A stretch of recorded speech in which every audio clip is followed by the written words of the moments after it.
Let's try a scenario here that I think everybody experiences maybe once a day, maybe a couple times a week at least, but you're in traffic and you're trying to drive home. It's been a long day. You're kind of tired. You had a long day at work. You know, you're on your way home and there's just traffic. And it's hard. Sometimes it's hard to be positive. Maybe you're hungry. Maybe you wish, you know, it's tight of traffic. It gets you home late. You're going to miss the news or whatever the case may be. So in your mind, you're just, you know, it's just getting worse and worse. How do you approach that? How do you...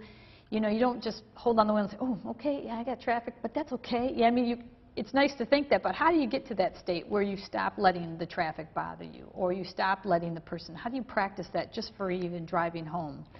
Well, one, we can prepare ahead of time, because we know pretty darn well that what we're going to be like.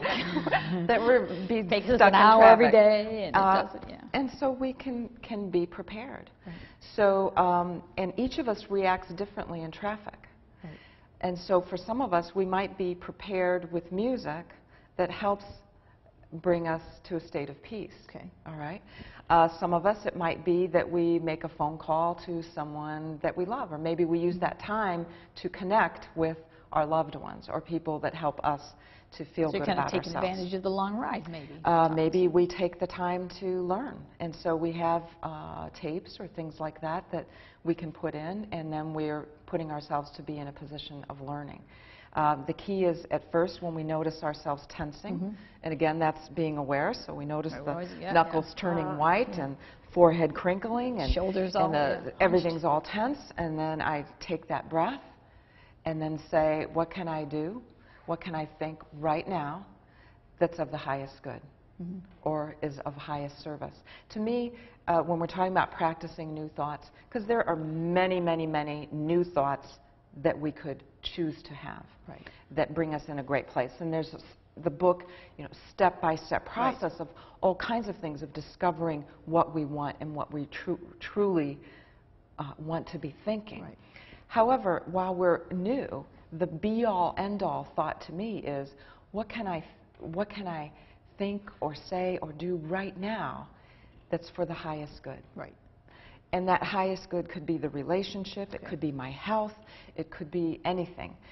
It's a great thought because it brings in the state of wonder, it brings in vision, purpose, all kinds of ideas come to us on what we can think next that are usually powerful kinds of thoughts. And you know, I think what you said too was a key, and I'll just show here too, because you mentioned the book. This is kind of the things that Managing Thought that you wrote based on even your personal experiences and things with your company.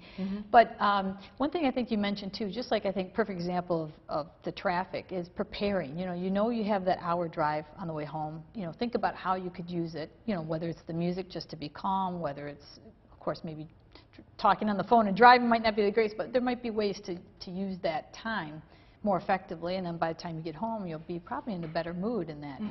Now, is there things, if people are preparing in the morning, let's say, as you said, they're getting ready, taking a shower, blow drying their hair, just getting dressed, to set themselves up for a positive day, thinking about, you know, what could I do today to make it more of a better day? Maybe it's, hey, maybe treat myself, I go out for lunch, or maybe it's to walk across the street and get a coffee mid-morning. You know, what are some things that maybe people might be able to do to kind of set themselves up for a positive day? Okay.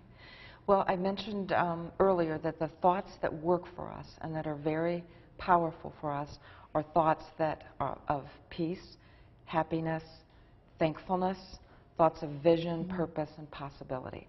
So keep those in front of us. Those are the kind. Now, we're all different, and we don't, there's no reason for us to, in the morning, have every one of those kinds of thoughts. We can choose which ones happen to work for us. So thoughts of thankfulness, I find, bring us into an incredibly powerful state. So when I work with turnarounds of companies, I used to, when I worked with turnarounds, I'd go in and I'd look for everything that was wrong, try to fix it, and fix it. When I changed, so that when I looked to see what was right, what was the vision, what were we thankful for, and build from there, the turnarounds were like that. Amazing. So thankfulness thoughts are phenomenal. So first thing in the morning, if I stop to think, what am I thankful for?